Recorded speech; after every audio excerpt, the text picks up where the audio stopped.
Hello નમસ્કાર મિત્રો, મારી યુટ્યુબ ચેનલમાં આપનું હાર્દિક સ્વાગત છે। જો તમે રોજના નાસ્તાથી બોર થઈ ગયા હોય તો આ રેસીપી જરૂર ટ્રાય કરજો। સેન્ડવિચ ઢોકળા। આ ઢોકળા ખૂબ જ સોફ્ટ અને મસાલેદાર બનશે। તો ચાલો શરૂ કરીએ આજની સ્વાદિષ્ટ સેન્ડવિચ ઢોકળાની રેસીપી। એની માટે મેં અહીંયા ઇડલીનું ખીરું લીધું છે અને એમાં એક અડધી ચમચી ખાવાના સોડા એડ કરીશું અને સોડા એક્ટિવ કરવા માટે અહીંયા 1 ચમચી પાણી એડ કરીશું અને બરાબર મિક્સ કરી લઈશું। હવે આ ખીરું બનાવતી વખતે જ મેં આમાં મીઠું એડ કરી દીધું હતું ખીરાના ભાગનું, એટલે મેં અહીં મીઠું એડ કર્યું નથી।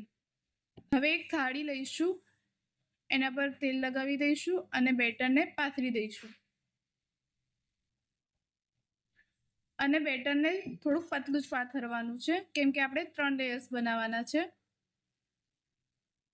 હવે ચમચીની મદદથી ફેલાવી દઈશું।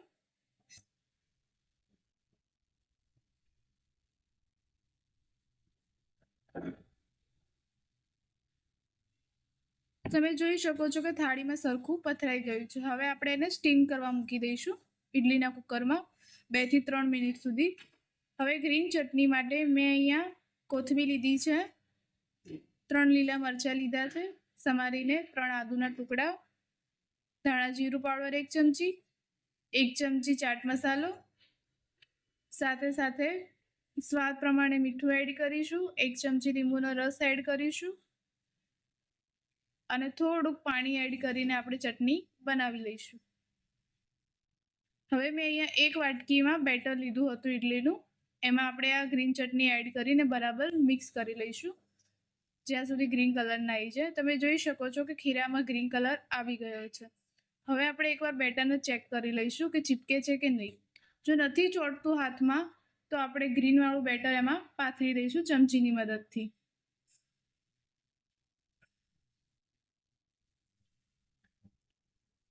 ત્રણે લેયર્સ આપણે મીડિયમ સાઇઝના પાથરવાના છે કે જેથી સરખો શેપ આવે।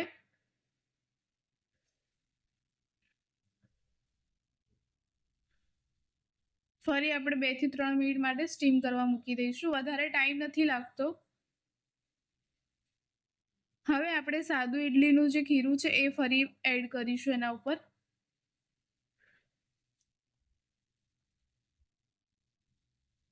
સૌથી મહત્વની વાત કે તમે જ્યારે બેટર પાથરો છો ત્યારે પહેલું લેયર્સ અને બીજું લેયર્સ કમ્પ્લીટ હોવું જોઈએ।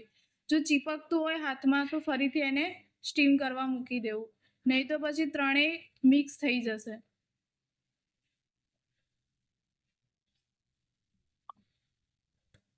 આપણે આપણું ત્રીજું લેયર્સ પણ સારી રીતે થઈ ગયું છે। હવે ઉપરથી આપણે તલ એડ કરીશું, સાથે સાથે થોડી કોથમીર એડ કરી લઈશું અને 2 થી 3 મિનિટ માટે ફરી આપણે સ્ટીમ કરવા મૂકી દઈશું। બહુ વધારે ટાઈમ નથી લાગતો આ ઢોકળા બનતા। તમે આનું ખીરું ઘરે પણ બનાવી શકો છો અને બહારથી પણ લઈ શકો છો ઇડલીનું, અને અત્યારે બહાર મળે પણ છે આપણને। હવે આપણે ચેક કરી લઈશું ચાકુની મદદથી કે ચીપકે છે કે નહીં। જો તમારું ખીરું ચાકુમાં ચોંટતું નથી તો તમારા ઢોકળા બનીને તૈયાર છે। હવે આપણે એને ઢોકળાનો શેપ આપી દઈશું। તમે જોઈ શકો છો ઢોકળા એકદમ સોફ્ટ બન્યા છે અને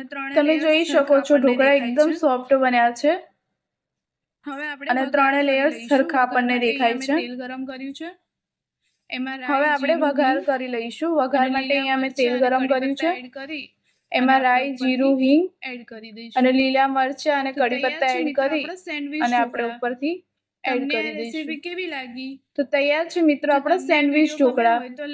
તમને આ રેસીપી કેવી લાગી? અને અમારી ચેનલને જો તમને આ વિડીયો ગમે હોય તો લાઈક કરો અને તમારા મિત્રો સાથે શેર કરો અને અમારી ચેનલને સબસ્ક્રાઇબ કરવાનું ભૂલતા નહીં। Thank you.